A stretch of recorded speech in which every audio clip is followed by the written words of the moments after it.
안녕하세요. 저는 이혼 5년차 아들 둘을 키우고 있는 여자입니다.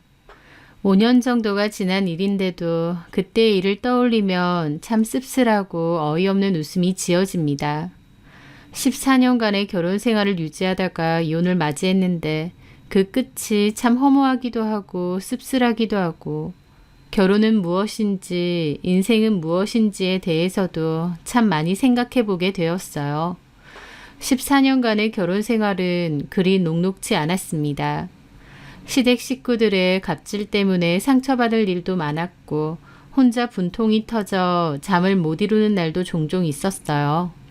그럼에도 저는 제 가정을, 제 아이들을 잘 지키려고 노력했고 또 비록 저를 힘들게 하는 시댁 식구들 일지언정 그래도 가족이라고 신경 쓰고 마음 주고 그렇게 살았습니다.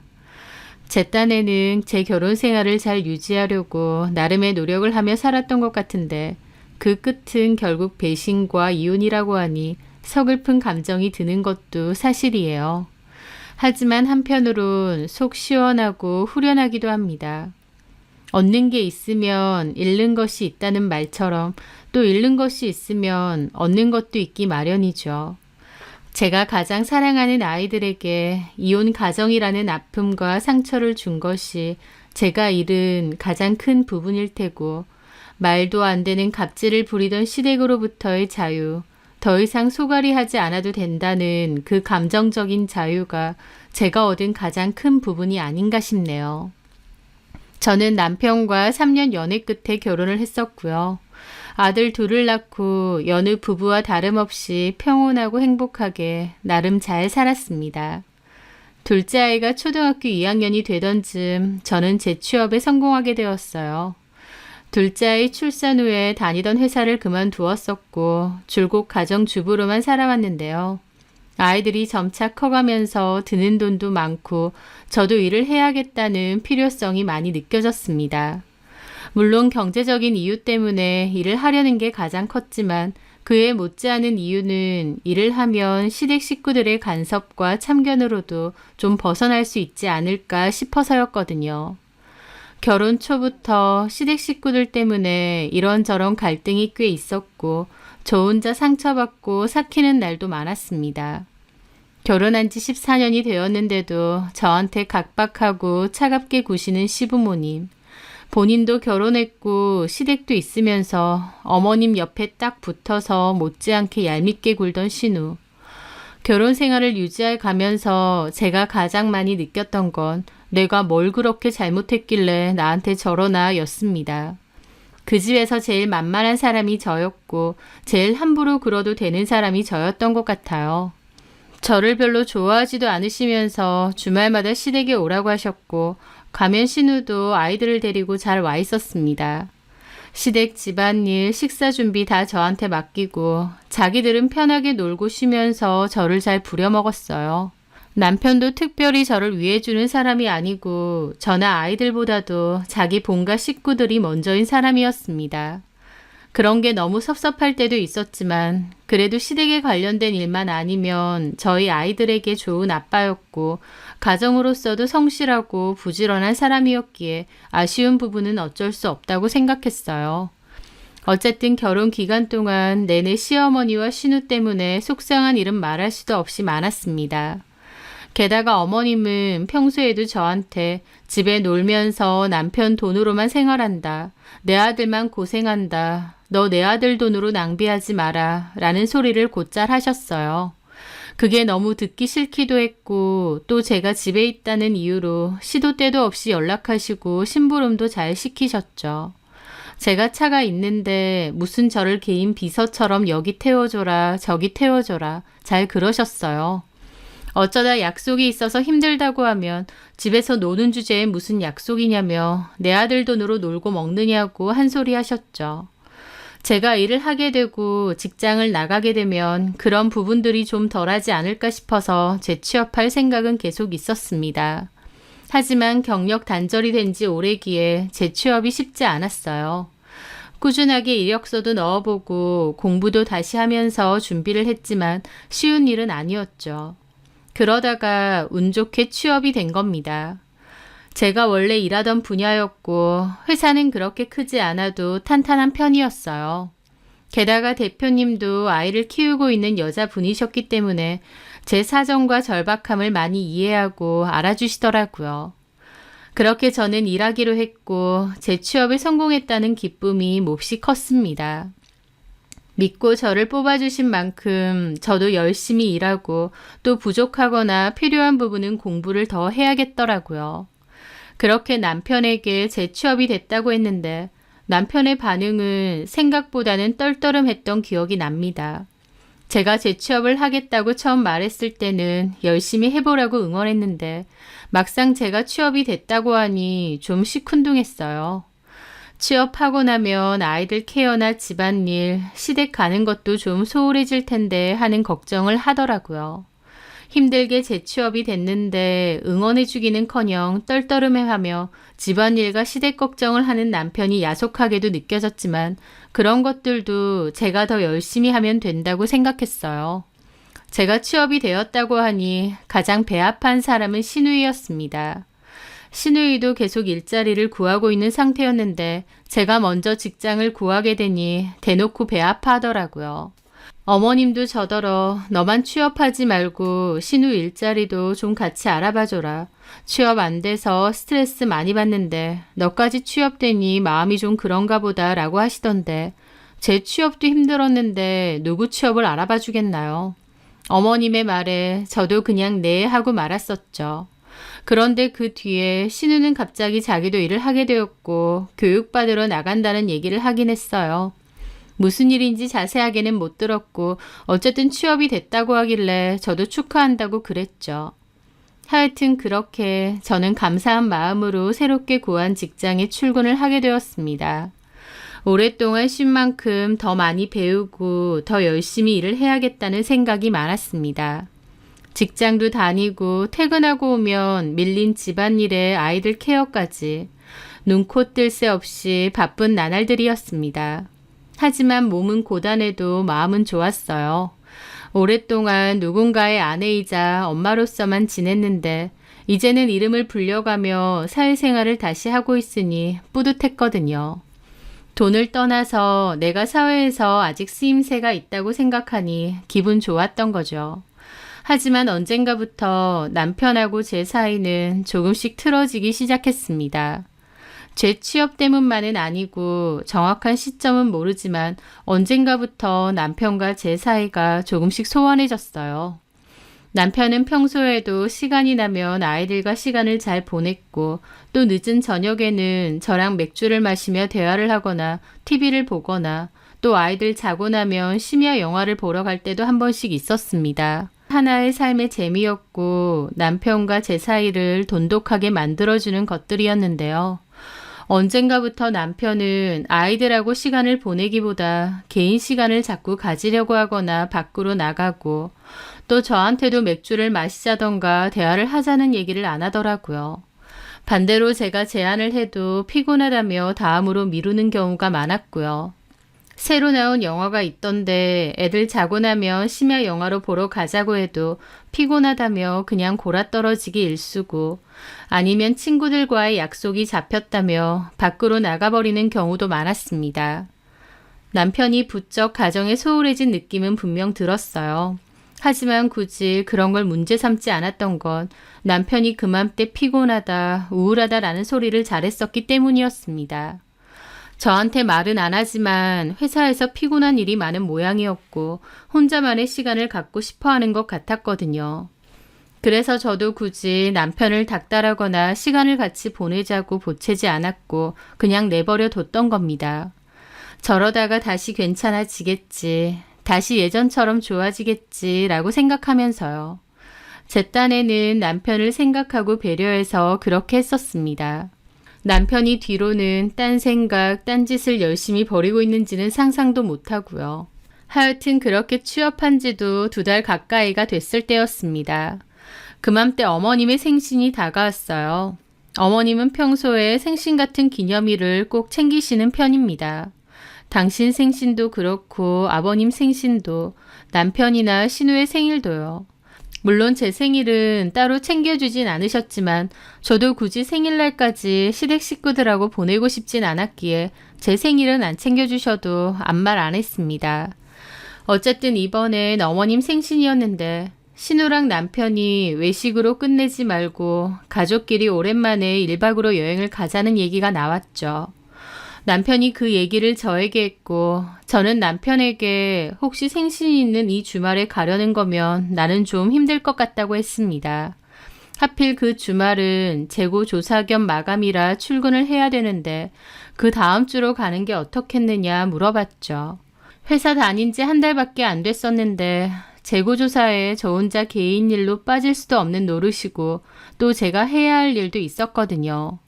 이전에도 신우가 개인 일로 생일 잔치하는 걸 미룬 적이 있었고 시부모님은 흔쾌히 그러자고 하신 적이 있습니다.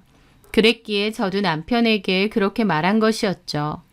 남편은 알겠다고 자기가 그렇게 말씀을 드리겠다고 했습니다. 그래서 남편이 어련히 잘 말씀드리고 날짜를 조율했겠거니 했는데 나중에 보니 남편은 그런 얘긴 하지도 않고 자기 마음대로 신우랑 얘기해서 호텔 예약까지 해버린 겁니다.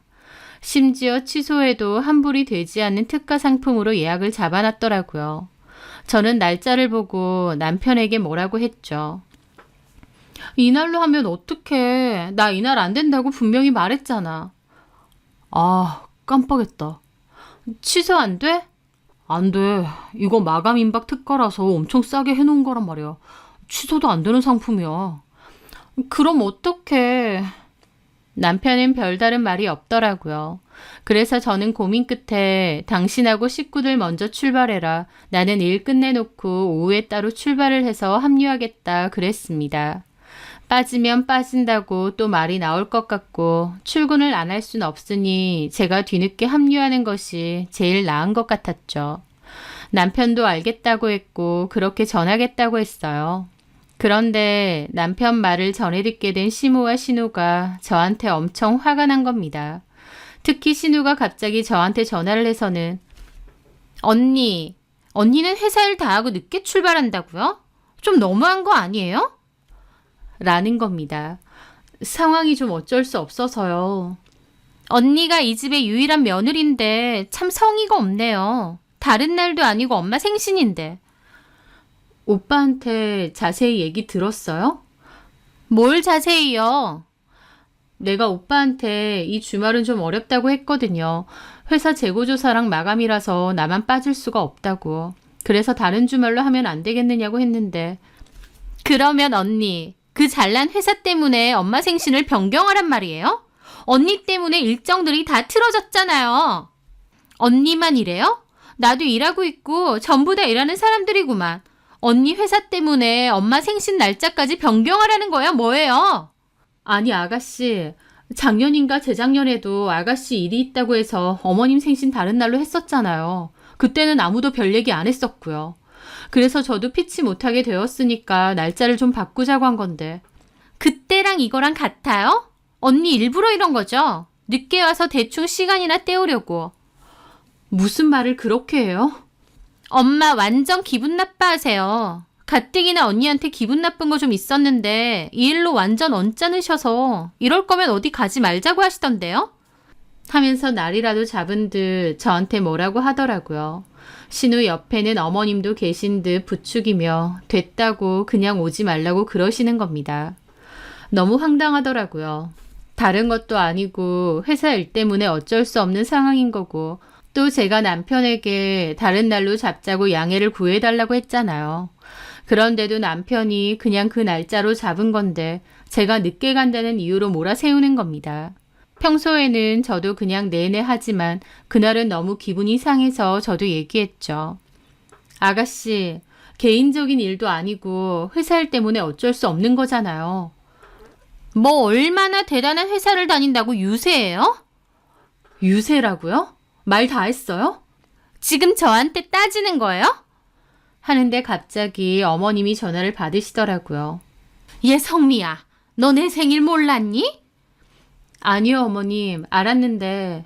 근데 무슨 회사 핑계 대면서 늦게 오네 만에 그러고 있어.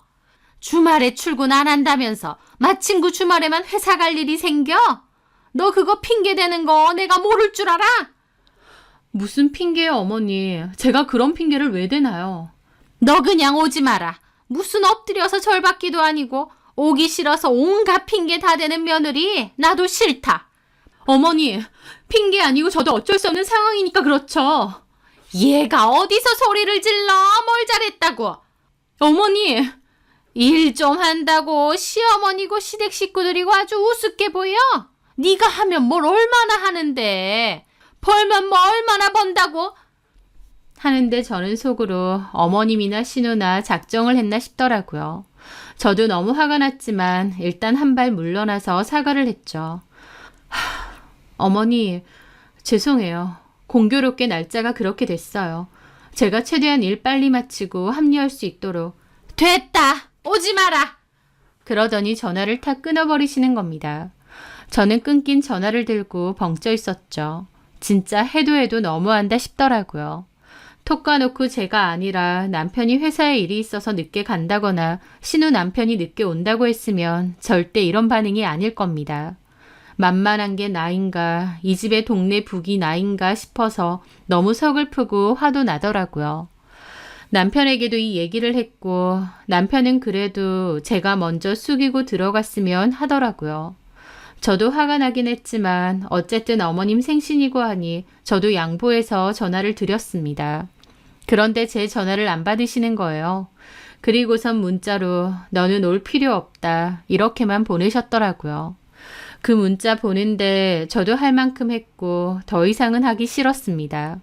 어머님도 저한테 오지 말라고 하셨고 저도 기분이 너무 상해서 안 갈 생각이었죠. 그런데 남편이 가족끼리 그렇게 다투고 기분 상한 채로 계속 있어야 되겠느냐고 다 같이 식사 자리를 마련했다는 거예요. 이런 분위기에서 어떻게 여행을 가겠느냐고 하면서 식사 자리에서 서로 풀라고 하는 겁니다. 제가 일방적으로 욕먹은 상황인데 서로 풀고 말고 할 게 어디 있나 싶기도 하고 별로 그 식사 자리에 나가고 싶지도 않았습니다. 결국은 제가 가서 또 사과를 드려야 될 게 뻔했고요. 저라고 성격도 없고 기분도 없나요? 왜 어머님과 신우가 억지 부리며 저 못 살게 굴 때 저만 참고 내내 해야 되는지. 너무 가기 싫었고 그런 약속을 일방적으로 잡은 남편도 원망스러웠지만 이미 잡힌 약속이었기에 돛 닦는 심정으로 나가게 되었습니다. 그런데 고깃집에 도착해서 들어가니 어머님과 신우가 작정이라도 한 듯 기분 나쁜 표정으로 저를 빤히 보더라고요. 저 왔습니다. 제 인사에 아버님만 그래 왔냐 하시고 어머님과 신우는 대꾸도 않더라고요. 내가 뭘 잘못했다고 이렇게 죄인 취급까지 받나 생각하며 저도 기분이 상한 채로 자리에 앉았죠. 고기를 주문했고 어색하게 앉아 있었어요. 어머님과 신우의 태도에 저도 마음이 상할 대로 상해 있었고요. 어쨌든 식사는 해야 되니 고기를 굽고 있었는데 신우가 밥도 안 먹고 표정 삐딱하게 저를 쳐다보고 있더라고요. 그 표정에 저도 화가 났죠. 지가 신우면 단가 싶고 나이로 쳐도 내가 저보다 3살이 많은데 싸가지도 정도껏 부려야지 싶고요. 결혼 생활 동안 이래저래 신우의 얄미운 언행 때문에 쌓인 건 많습니다. 하지만 그냥저냥 넘어갈만 했는데 그날만큼은 신우도 뭔가 작정을 한 것처럼 저한테 시비를 털려고 하더라고요. 저는 내가 이럴 거면 여기 왜 왔나 생각하며 고기를 계속 굽고 있는데 그 와중에 어머님이 신우한테 그러시는 겁니다. 예지아야, 너 왜 안 먹어? 기분 그만 풀어. 너 기분 상해가지고 맛있는 것도 못 먹고 있으면 너만 손해야. 그러시는 겁니다. 거기다 대고 신우가 막 속상하다고 그러는 겁니다. 내가 정말 속상해 죽겠어. 왜? 엄마 생신 아니야. 다 같이 기분 좋게 여행 가려고 했는데 누가 자기 생각만 하는 바람에 다 망치고 불편해지고 이게 뭐야? 라면서 투덜거리는데 그 말에 저도 인내심이 뚝 끊기더라고요. 저는 집게를 탁 내려놓았고 말했습니다. 아가씨, 적당히 좀 해요. 뭐라고요? 내가 안 간다고 했어요? 회사 일 때문에 어쩔 수 없이 출근해야 되고 뒤늦게라도 간다고 했잖아요. 일정이야 나 없이도 얼마든지 할 수 있는 거고. 내가 뭘 그렇게 잘못했다고 사람 죄인 만들고 아까부터 그런 표정하고 있는데요? 저도 참다 못해 따지니 남편이 제 팔을 확 당기면서 말리더라고요. 저는 남편한테도 놓아보라고 했습니다. 신우는 기가 막히다는 표정 짓고 있고 어머님도 저에게 따지시더라고요. 시부모 다 있는데 얘가 신우한테 말하는 것 봐라. 야, 결국 너 때문에 이렇게 된 거 아니야. 우리 딸이 얼마나 효녀인데. 엄마 생일 망칠까봐 속상해서 이러는 걸 가지고. 어머님, 제가 그렇게까지 죽을 째졌어요? 회사 생활하면서 남들 다 출근하는데 저 혼자서 얌체같이 빠지라고요? 그게 안 되는 이유 남편에게 충분히 설명했고 남편도 다른 날 잡겠다고 했습니다. 그래놓고 깜빡하고 이 날짜로 잡은 거고요. 어머님 아들이 실수한 것도 있는데 왜 저한테만 그러세요? 얘 무섭네. 성깔 나온다. 14년 참았는데 이제 나오면 그게 성깔인가요? 뭐야? 와, 나 진짜 어이없다. 나 어이가 없어서 말이 안 나와. 언니 지금 뭐 하자는 거예요? 진짜 끝까지 가보자 이거예요? 하면서 그 가족들이 똘똘 뭉쳐서 저한테 일방적으로 뭐라고 하는데 저야말로 어이가 없고 서러워서 눈물이 날 것 같더라고요. 남편도 그 와중에 신우만 달래고 있고요. 저도 말 나온 김에 어디 끝까지 가보자 싶었습니다. 말이 안 나와요. 그럼 하지 마세요. 어머니, 제가 뭘 해도 다 못마땅하신 것 같은데 그럼 저는 이 여행에서 빠지겠습니다. 저는 거기 더 앉아있고 싶지도 않더라고요. 그렇게 파토가 났고 저는 아이들 챙겨서 먼저 자리에서 일어났습니다. 집으로 오는 길에 아이들도 제 걱정을 했고 저도 기분이 착잡했지만 제가 어쩔 수 있는 상황이 아니었어요. 제가 뭐라고 해도 어쨌든 저를 몰아세울 작정인 것 같았거든요. 그때 좀 이상했던 것 같다는 생각은 들었습니다. 평소에도 시댁 식구들이 개념 없고 저한테 갑질을 일삼긴 했는데요. 그때는 뭔가 목적을 가지고 일부러 저를 끝까지 몰아세우는 기분이 들었거든요. 너무 억지스러웠고 그냥 저를 극한으로 몰아붙이려는 기분마저 들었다고나 할까요? 하지만 그때는 그렇게까지 생각 안 하고 어쨌든 시댁 식구들과 싸운 거니 착잡한 기분으로 집으로 돌아왔습니다. 그런데 남편은 그날 집으로 돌아오지 않았어요. 연락하니 시댁에서 자고 바로 출근한다는 답장만 왔더라고요. 결국 남편도 시댁 편이구나 라는 생각에 말도 못하게 서운했지만 저도 더 이상은 얘기하지 않았습니다. 그런데 다음날 퇴근 후 집으로 돌아온 남편이 얘기를 좀 하자고 하더라고요. 그러면서 어제 일에 대해서 저한테 실망이라고 하는 겁니다.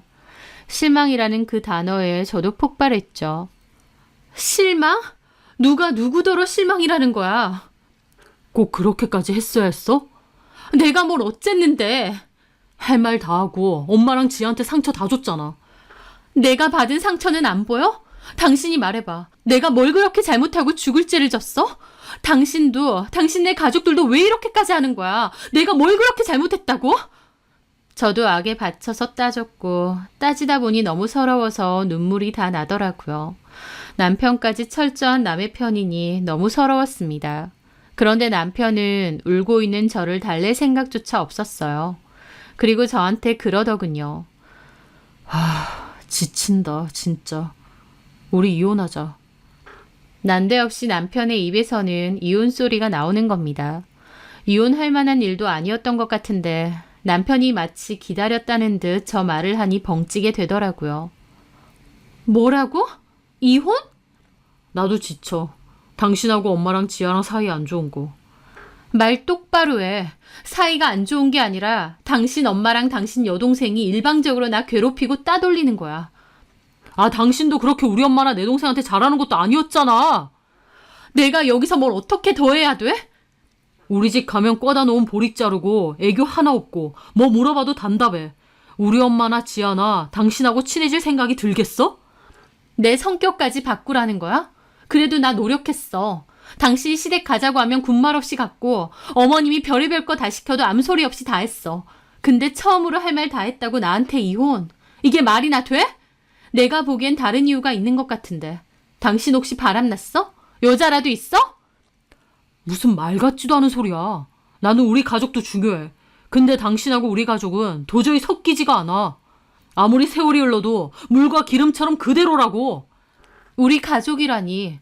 당신 결혼했고 당신한테는 나랑 우리 애들이 가장 최우선인 가족 아니야? 난 아니야. 장남이고 우리 엄마 아빠 지아가 나한텐 가장 중요한 가족이야. 그래서 어머님 아버님이 뭐라디? 이혼하라고 해? 당신 보기 싫대. 너무 괘씸하다고 하셔. 나도 엄마 아빠랑 같은 생각이고. 완전 덜 떨어진 마마보이 주제. 뭐라고? 결혼했고 14년이나 나랑 살았어. 너네 엄마 아빠가 뭘 그렇게 대단하게 잘해줬다고 허구한 날 너네 가족만 싸고 돌아? 말 다 했어? 이러니까 우리 가족이 너 별로 안 좋아하는 거야. 그러는 너는 잘했냐? 우리 엄마 아빠한테? 됐다. 너랑은 얘기가 안 통해. 내가 한 얘기 잘 생각해봐. 남편은 그렇게 말하고 자리를 떴습니다. 기가 막혔죠. 물론 14년간 어머님이나 신우랑 대단히 잘 지냈던 건 아닙니다. 그렇다고 싸우거나 사이 안 좋게 지냈던 것도 아니에요.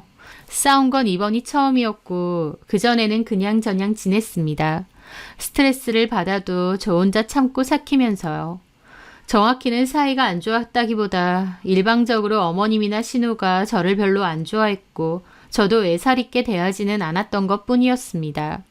그런데 남편은 저랑 시댁 식구들 사이 때문에 지쳤다며 저한테 이혼을 요구하고 있는 거였습니다. 기가 막히고 배신감에 무슨 말이 안 나오더라고요. 하지만 한편으론 정말 이 이유 때문에 이혼하자는 걸까 싶기도 했습니다. 너무 상황이 억지스러웠거든요. 남편이 뭔가 건수 하나 잡아서 이혼하자고 하는 것만 같았죠. 제 예감으로 다른 이유가 있을 것 같다는 생각도 들었습니다.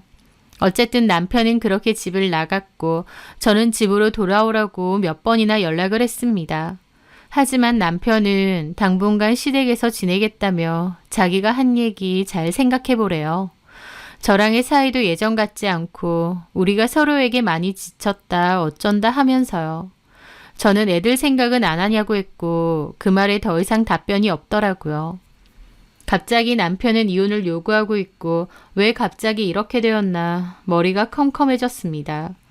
나름 큰 문제 없이 잘 지내오던 부부라고 생각했는데 왜 우리가 뜬금없이 이혼 얘기를 하고 있는지도 모르겠더라고요. 그렇게 머리 아픈 며칠이 더 지났고 남편에게 언제 들어올 거냐고 했더니 어머님 생신 여행 출발한다고 갔다 와서 집에 들른다고 했습니다. 그럼 우리 애들은 안 데리고 가느냐 했더니 그냥 안 데리고 간다고 하고요. 참 끝까지 유치하고 어이없고 너무한데 싶었지만 결국 내가 또 숙이고 들어가는 게 맞나 싶기도 했습니다. 며칠의 기간 동안 저도 차분하게 이런저런 생각을 많이 해봤어요. 생각 같아선 저도 이혼하고 싶지만 아이들도 그렇고 이런 문제로 덜컥 이혼하는 건 좀 아닌 것 같았습니다. 남편이 돌아오면 차분하게 이런저런 얘기를 해보자 생각을 했어요. 그런데 회사로 출근해서 재고조사로 정신없던 저는 뜻밖의 전화 한 통을 받게 되었습니다. 저의 친구였는데 그 친구는 여행 블로거를 하거든요. 그래서 주말마다 여기저기 유명한 핫플이나 관광지에도 많이 다니는 친구입니다. 그 친구한테서 갑자기 전화가 왔던 거죠.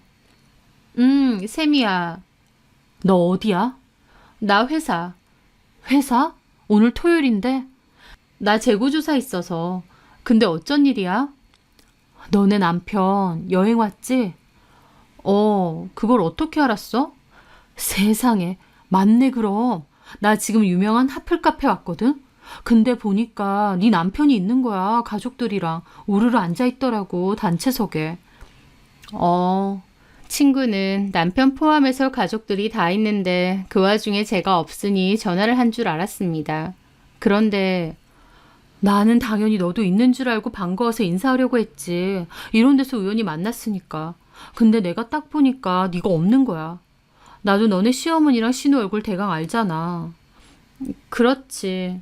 그래서 대강 알겠는데 너는 없고 니네 남편 옆에 처음 보는 여자가 같이 있더라? 여자라니?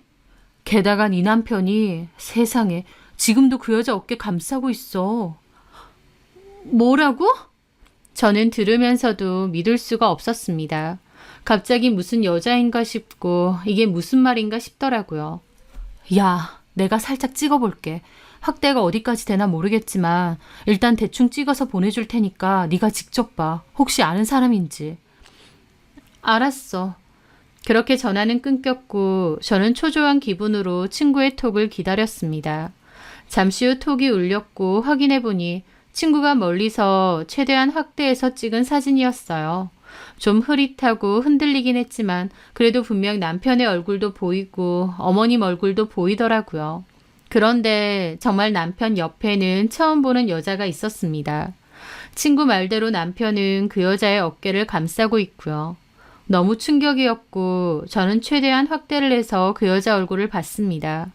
아무리 봐도 모르는 사람이었어요. 친척도 아니었고 지인도 아니었습니다. 저는 정말 처음 보는 여자였죠. 저는 그 즉시 남편에게 전화를 했습니다. 그런데 전화를 받지 않았어요. 그리고 친구에게서 곧바로 다시 전화가 왔습니다. 야, 성미야. 네가 방금 네 남편한테 전화 걸었니? 보고도 안 받는 것 같더라. 사진 봤어? 저 여자 누구야? 너 아는 여자야? 아니, 처음 보는 여자. 모르는 사람들이 보면 저 여자가 네 남편 와이프고 저 집 며느리인 줄 알겠어. 그 정도야? 도대체 저 여자는 누구란 말이야? 친구가 보기에 남편과 몹시 가까워 보이는 여자가 있다는 것도 놀랐지만 그 여자가 다름 아닌 시댁 가족들과 같이 있다는 게 더 충격이었어요. 만약 그 여자가 남편과 부적절한 관계인 여자라면 어떻게 시댁 식구들과 같이 있을 수 있나요? 저는 그 친구에게 좀 살펴봐달라고 부탁했고 그 친구도 알겠다고 했습니다. 일을 하면서도 일이 손에 잡히질 않고 계속 착잡해지더라고요. 그 친구가 연락이 왔는데 멀리서 지켜봤는데 아무리 봐도 영락없는 한 가족 같더랍니다. 시가 식구들도 다 편해 보였대요. 게다가 신우까지 그 여자한테 잘 웃고 얘기하고 신우 애들도 그 여자랑 스스럼 없이 잘 지내는 것처럼 보이더랍니다. 그리고 다 같이 일어나서 자리를 뜨더래요. 이해할 수 없는 상황이었고 저는 퇴근 후 남편에게 전화를 여러 차례 더 했습니다. 계속 안 받다가 늦게서야 받더라고요. 전화를 왜 이렇게 안 받아? 엄마 아빠 모시고 다니니까 정신 없어서. 무슨 전화를 이렇게 했어? 저는 당장 따질까 하다가 참고 이렇게 말했습니다. 나 지금 출발할까 싶은데. 오긴 뭐라. 됐어. 남편은 화들짝 놀라서 말리더라고요. 왜? 나 지금 갈게. 됐어. 괜히 엄마랑 또 문제 만들려고 그래? 그냥 집에 있어.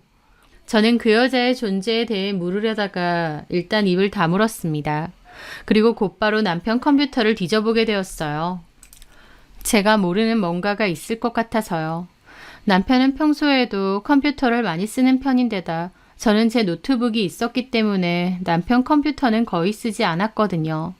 그래서 남편 컴퓨터에 제가 모르는 뭔가가 있을 것 같았죠. 그리고 이걸 다행이라고 해야 될지 모르겠는데 그리 어렵지 않게 그 증거들을 찾아냈습니다. 남편은 그 여자와 찍은 여러 사진들을 잘 모아두고 있었거든요. 그 여자와의 추억이 얼마나 소중하면 이렇게 폴더 안에 숨겨놨을까 싶더군요. 그 여자의 얼굴과 친구가 보내준 사진을 번갈아 봤습니다. 같은 여자였어요. 아, 남편이 정말 바람을 피고 있었구나. 그제야 완전히 알겠더라고요. 왜 남편이 뜬금없이 저에게 이혼 소리를 했는지도 말이죠. 남편은 이 여자에게 푹 빠져있는 듯 했습니다. 그런데 그 수많은 사진들 속에서도 이상한 사진들이 있었습니다. 데이트하러 나가서 찍은 사진이 아니라 어떤 교육장 같은 데서 같이 찍은 사진도 있었거든요. 뒤에 플랜카드가 걸려져 있는데 처음 보는 회사 이름이었습니다. 그곳은 판매를 위한 교육장처럼 보였고요. 그리고 언제 같이 갔던 건지 남편도 그곳에서 교육을 받고 그 여자와 같이 찍은 사진이 있더라고요. 그 여자는 반듯한 머리에 정장을 입고 있었고요. 그 회사의 관계자인 것처럼 보였죠. 그런데 더 충격인 건 남편뿐만 아니라 신우랑 같이 찍은 사진도 있다는 거예요. 그 교육장에서요. 그럼 신우가 시작했다는 일이 이건가 싶더라고요. 무슨 영업이나 다단계 제품 설명회 같은 분위기였죠. 결론적으로 남편이 이 여자와 바람이 났는데 이 관계는 신우도 시부모도 다 알고 있었던 겁니다. 아는 정도가 아니라 꽤 친하게 지낼 정도였죠. 그러니 가족여행에 당당하게 이 여자를 데리고 온 걸 테고요. 그렇게 생각하니 화가 머리끝까지 치솟더라고요. 어쩌면 저한테 시비를 걸고 싸움을 만들어냈던 것도 다 이혼 얘기를 꺼내려고 짜고 친 게 아닌가 싶을 정도였습니다. 저랑 이혼시키고 이 여자를 새 며느리로 드리고 싶어서 그런 건가 싶었는데 설마 싶으면서도 왠지 그럴 것 같기도 했죠. 아들이 바람을 피는데 나무라기는커녕 그 여자와 한 식구처럼 다닌다니 결국 시댁 식구들도 다 한통속이었습니다. 아니, 오히려 나서서 도와주고 있는 것 같았죠. 남편의 바람만으로도 머리가 어질어질한데 시댁 식구들이 다 한통속이라고 생각하니 그 충격이 어마어마했습니다. 저는 몇 시간 동안 머릿속이 새하얘져서 멍하게 있었던 것 같아요. 그리고 저는 벌떡 일어나서 분노를 느끼며 그 폴더 안의 사진을 제 메일로 다 옮겨 보냈습니다. 남편은 그 여자와의 추억이라고 생각해서 이렇게 모아놨겠지만 제 입장에선 불륜 증거들을 다 모아놓은 거나 다름없었으니까요. 인간 같지도 않은 남편놈, 시댁 식구들만 생각하면 이가 바득바득 갈려왔습니다. 그렇게 다음날 남편이 돌아왔고 저는 남편에게 친구가 보내준 사진을 보여줬습니다. 남편은 놀라서 눈이 휘둥그레지더라고요. 이게 뭐야? 이걸 어떻게 찍었어? 혹시 사람 붙였어? 뭔 헛소리야. 내 친구가 이 카페에서 당신하고 가족들 다 봤대. 이 여자까지도. 당신 여태껏 바람 피고 있었어? 남편은 아무런 대답도 하지 않았습니다. 그래서 나한테 이혼해달라고 한 거구나. 이혼은 당신이랑 우리 집이랑 사이가 안 좋으니까. 14년을 그러고 살았어. 이번에 어머님하고 아가씨하고 작정하고 나 몰아세우는 거 아니면 그전엔 그렇게 큰 갈등도 없었고. 억지 부리지 마. 바람 피고 있었으면서 내 탓으로 몰아서 이혼하려고. 너 진짜 쓰레기다. 뭐 쓰레기? 말 다 했냐? 더한 욕도 하고 싶은 거 참고 있어. 너 이 여자랑 뭘 어쩔 거야? 나랑 이혼하고 이 여자랑 살고 싶어? 그래서 이래? 남편은 대답이 없었고 저는 하늘이 무너지는 심정이었습니다. 남편은 한참 뒤에야 입을 열어선 이혼해달라고 하더군요. 이 여자가 좋고 자기 가족들하고도 잘 지낸대요. 어머님도 신우도 너무 좋아하고 도움도 많이 된답니다. 뭔 도움이 되냐니까 신우 일도 할 수 있게 도와줬대요. 제 예상대로 그 여자가 하는 일이 뭔지는 모르지만 신우도 하는 것은 분명했습니다. 어쨌든 저는 절대 이혼 못 해준다고 했습니다. 당신은 유책 배우자라서 이혼 청구 못 한다고도 했고요. 남편은 뭘 잘했다고 지가 더 화난 표정이었고 그날부터 입을 꾹 다물고 지내더라고요. 집에서는 정말 잠만 자고 나갔고 저도 아이들도 완전 투명인간 취급하는 겁니다. 저는 그렇다 쳐도 아이들에게까지 저러는 걸 보고 정이 뚝뚝 떨어졌죠. 하지만 저는 네가 어쩌든 원하는 대로 이혼 안 해준다고 버텼고 남편은 집에 안 들어오는 날까지 잦아졌습니다. 제 연락을 안 받는 날도 많았고요. 네 마음대로 해라 싶다가도 속은 골마 들어가는 기분이었어요. 언제까지 이렇게 살아야 되나 싶기도 하고요. 남편의 외도 사실을 알게 되고부터 제 삶은 지옥이나 다름없었습니다. 그러던 어느 날 너무 분통이 터지고 화가 나서 참을 수가 없더라고요. 상간 소송이라도 걸어야 했는데 그 여자에 대한 정보가 없었어요. 불륜 증거도 있고 얼굴은 알지만 이름도 연락처도 아무것도 몰랐죠. 그래서 그 여자를 직접 찾아가기로 했습니다. 남편이 찍었던 사진 중에서 교육장에서 찍은 사진이 있었고 뒤에 걸린 현수막에 장소가 어디인지도 나와 있었거든요. 저는 인터넷에 거기를 쳐보고 주소를 알아내서 무작정 그리로 가기로 했죠. 가서 생 난리를 치든 그 여자 머리채를 잡든 결단을 내겠다 생각하면서요. 그렇게 저는 그 회사에 가게 되었는데 한 건물의 1층에서 사업 설명회가 있는 것 같았습니다. 제가 그쪽으로 들어가니 저도 참석하는 사람인 줄 알았는지 입구에 있던 직원들이 웃으면서 안으로 들어가시라고 안내를 하더라고요. 그래서 저는 사진을 보여줬습니다. 이 여자 찾으러 왔는데요. 그 직원은 어리둥절해하며 그 사진을 봤어요. 어떻게 찾아오셨길래? 이 여자 여기 있죠? 글쎄요, 어떤 관계시길래 하면서 그 직원이 저를 경계하는데 그때 갑자기 한쪽에서는 큰 소리가 났습니다. 놀라서 쳐다봤는데 무슨 일인지 큰 소리가 나고 싸움이 일어나고 있었어요. 직원들은 깜짝 놀라서 그리로 달려갔고 저도 덩달아 같이 가보게 되었죠. 그런데 그곳에는 그 여자 남편의 상간녀가 있었습니다. 놀라운 건 어떤 아줌마가 상간녀의 멱살을 잡고 소리를 지르고 있었습니다.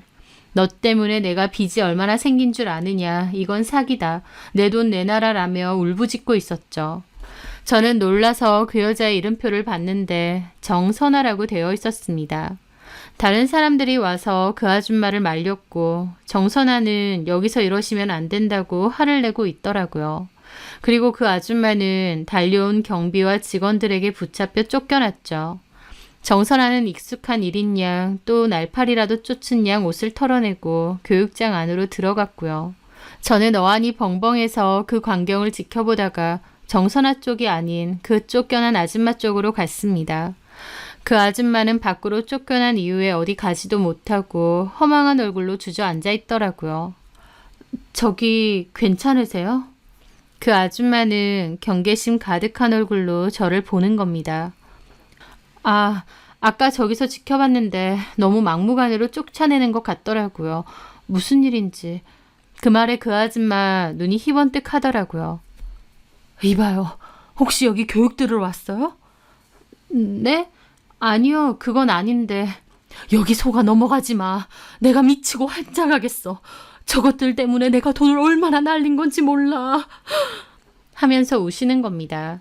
저는 일단 진정하시라며 모시고 근처 편의점으로 가 자리에 앉혔죠. 그리고 물을 사와서 드렸습니다. 그분은 허망한 얼굴로 있다가 제가 물을 드리니 고맙다고 하시더라고요. 고마워요. 마음씨 착한 사람 같은데 저런 거 속지 말고 절대 가지 마요. 내가 저 사탕 발림에 넘어간 거 생각하면. 돈 피해를 많이 당하신 거예요? 예. 대리점만 할 수 있으면 월 1,000도 벌 수 있다고 그렇게 사람을 꼬드기고 내가 들인 돈이 얼만데. 아휴, 내가 미쳤지.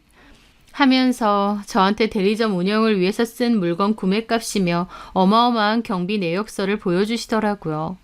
내역서를 들고 따지러 온 모양이었는데 허망하게 쫓겨나신 거였죠. 그런데 그 서류 사이에서 명함이 있었습니다. 정선아라는 명함이었죠. 이 명함, 그 여자한테 내가 속았잖아. 그 여자가 나 이렇게 꼬드기고 결국 빚만 남았어요. 남편이 알고 이혼하자고. 나 진짜 어떻게 해야 하는지. 근데 이 여자가 완전 꾼인가 봐. 나만 당한 게 아니고 내 친구도 당했어요. 걔는 완전 자리 보전하고 누워서 오지도 못했어. 저는 놀랐죠. 그리고 더불어 신우도 이 일을 시작했다는 것이 떠올랐습니다. 그 후 저는 정선아라는 그 여자와 신우가 하는 일, 그 회사에 대해서도 조금 알아봤어요. 인터넷에 조금만 쳐봐도 피해자가 꽤 많더라고요. 저 여자가 작정하고 남편과 시댁 식구들을 구슬렸나 보다 싶더군요. 이런 여자인지도 모르고 남편이나 시댁 식구들이나 그 여자에게 푹 빠져 있었던 것 같은데 저는 오냐, 그래 이 여자랑 어디 살아봐라 싶은 마음이 들더라고요. 남편도 시댁도 정말 지긋지긋했지만 오기 하나로 이혼 안 해주려고 했던 건데 막상 진짜 실체를 알게 되니 그냥 니들 알아서 지지고 볶고해봐라 하고 이혼해주는 게 낫겠더라고요. 저는 그 명함으로 알아낸 그 여자 신상을 바탕으로 상간소송부터 진행했습니다. 그 여자로부터 소송 사실을 알게 된 남편은 식겁하며 저에게 소송 취하하라고 난리였어요. 그전에는 마누라고 자식이고 투명인간 취급하더니 그 여자 소송 당했다는 말에는 저를 지독하게 쫓아다니며 소송 취하해달라고 하더군요. 그런 모습이 너무 한심해서 그 여자가 그렇게 좋느냐고 하니 단박에 좋대요. 저는 기가 막혀서 위자료 내고 그 여자랑 살라고 했습니다.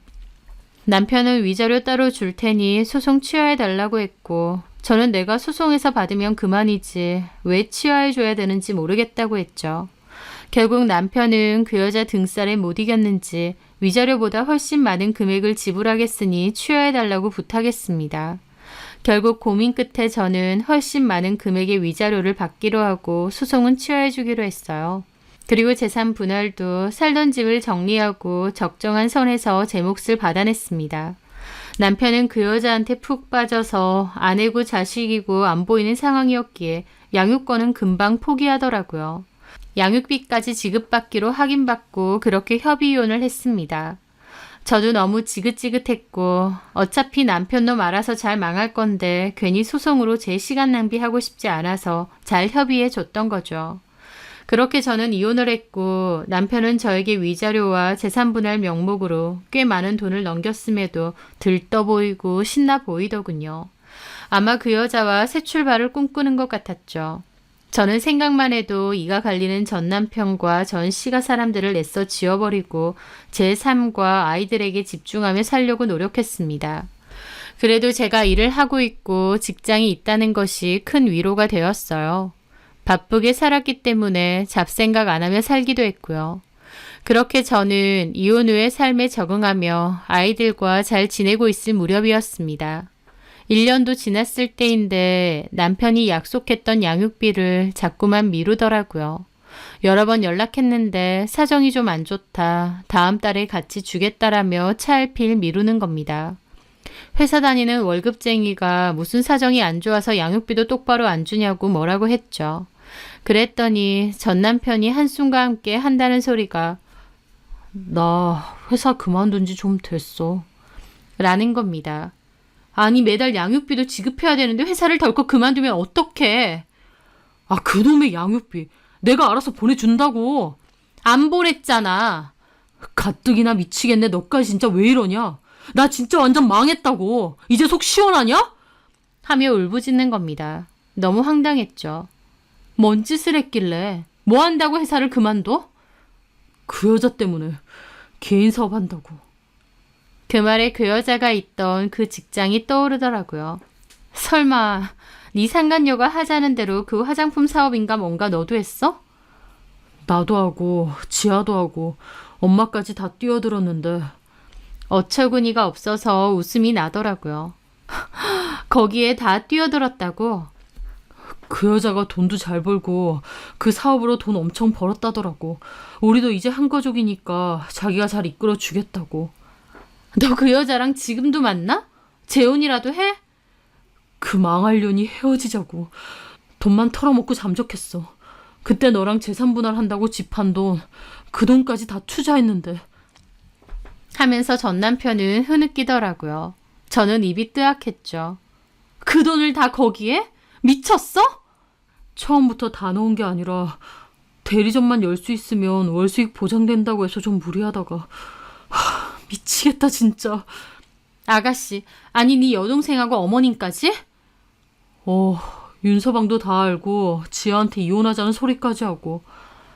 뭘 얼마나 날려먹었기에. 어기 넘어.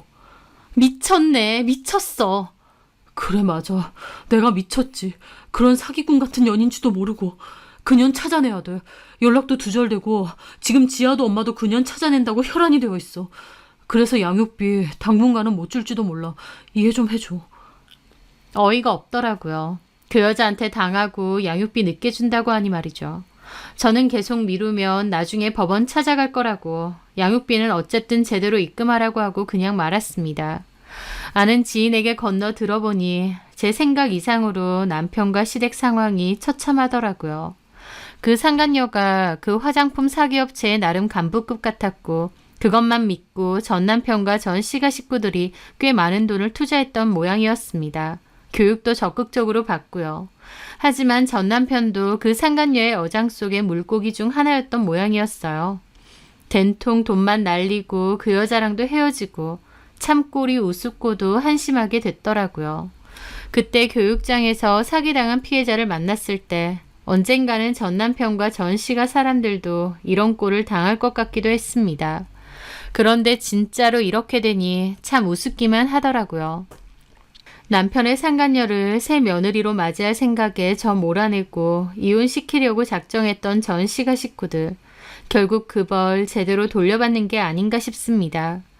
본인들이 자초한 일이고 버린 일이니 본인들이 알아서 수습하고 살아야겠죠.